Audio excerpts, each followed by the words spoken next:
আসে আমার আল্লাহ রাব্বুল আলামিন বান্দার দিকে দৌড়াতে দৌড়াতে আসে বলেন সুবহানাল্লাহ বান্দার দিকে দৌড়াতে দৌড়াতে আসে যদি বান্দা আল্লাহ রাব্বুল আলামিনের কাছে হেঁটে হেঁটে আসে তাহলে আমার আপনার রব আপনার আমার রব বান্দার দিকে দৌড়াতে দৌড়াতে আসে কেমন মায়া কেমন দরদ আল্লাহ রাব্বুল আলামিন তার বান্দার প্রতি প্রিয় ভাইরা আমার বাবাজিরা আমার এই জন্য পবিত্র কালামুল্লাহ শরীফের মধ্যে আল্লাহ রাব্বুল আলামিন বারবার জিকিরের কথা বলেছেন তার কারণ হচ্ছে আপনি নামাজ পড়বেন নামাজের পরে আপনি যখন দুনিয়ায় কাজকর্ম করবেন দুনিয়ায় বিভিন্ন গুনাহের কাজ হতে পারে না পারে না এই দুনিয়াবি কাজকর্মের মধ্যে পাপে লিপ্ত হতে পারে এই পাপটা যাতে না হয় আপনার অন্তর যাতে পরিষ্কার হয় জীবন বৃদ্ধি পায় এই জন্য আল্লাহ রাব্বুল আলামিন আপনাকে আপনাকে জিকিরের কথা বেশি বেশি বলেছে প্রিয় ভাইরা আমার বাবাজি আমার এই জন্য জিকির সম্পর্কে পবিত্র কালামে হাকিমের মধ্যে এসেছে فإذا قضيتم الصلاة فاذكروا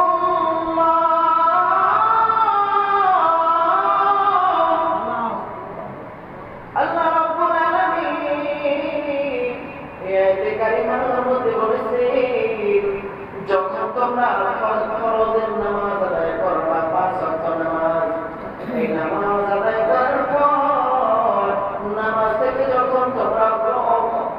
থেকে যখন তোমরা অবসর হও তখন তোমরা কাজ করো আল্লাহ রাব্বুল আলামিনের জিকির করো তার মানে নামাজ পড়ার পরেও জিকির করতে হবে কি হবে না অনেকে বলে নামাজ কিন্তু জিকির তার সরকারি তো জিকির কেন তাহলে নতুন ভাবে আবার জিকির করা লাগবে বলে কি বলে না তাহলে আল্লাহ রাব্বুল আলামিন এই আয়াতে কারিমার মধ্যে কেন বলেছেন যে নামাজ পড়ার পরে তোমরা জিকির করো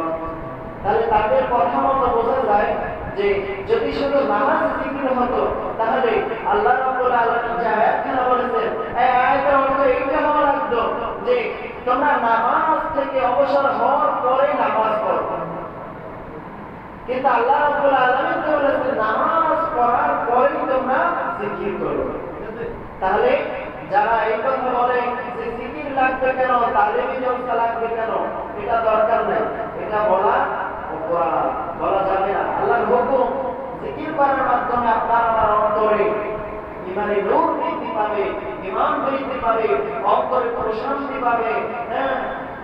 আপনার হিংসা জামাত দূর হয়ে যাবে আপনার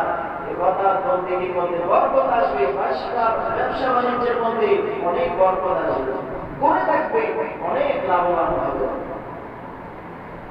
প্রিয় ভাইরা আমার বাবাজিরা আমার এই জন্য দেখবেন অনেক মানুষ জিকির করে তার অন্তরে এমন শান্তি পান এমন আরাম পান যে তার অন্তরে এমন ভালোবাসা সৃষ্টি হয় নবীর প্রতি ভালোবাসা সৃষ্টি হয় দিনের আলোচনা হলে চোখের পানি পড়ে যায় পাঁচ ওয়াক্ত নামাজ জামাতের সাথে আদায় করে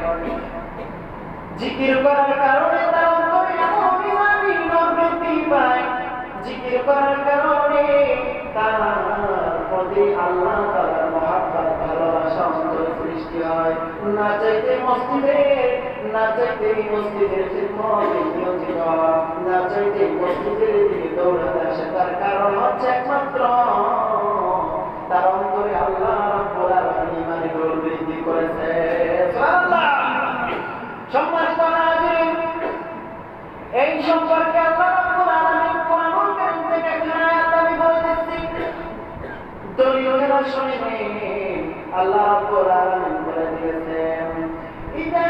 যুকিরাল্লাহু ওয়াজিলাত কুলুবুহুম ওয়া ইদা তুলিয়াত আলাইহিম আয়াতুহু যাদাতুহুম ঈমানা সুবহানাল্লাহ ইদা যুকিরাল্লাহ যখন আল্লাহর জিকির করে ওয়াজিলাত কুলুবুহুম, তাদের অন্তরে প্রশান্তি লাভ করে। যাদাতহুম ঈমানা ওয়া ইযা তুলিয়াত আলাইহিম, আর যখন তাদের সাথে কোরআন তেলাওয়াত করা হয়,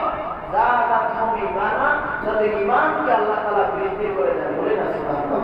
তাহলে প্রমাণ হয়েছে জিকির করলে দ্বীনের প্রতি, দ্বীন ইসলামের প্রতি অগ্রসর হয় মানুষ। ইবাদত বন্দেগী করলে এরপর আল্লাহ রাব্বুল আলামিন তাদের অন্তরে ঈমানের নূর বৃদ্ধি করে দেন। এই কারণেই তারা মসজিদে দ্বীন ইসলামের প্রতি তারা অগ্রসর হয়। প্রিয় ভাইরা আমার, বাবাজিরা আমার, এই দুনিয়ায় একজন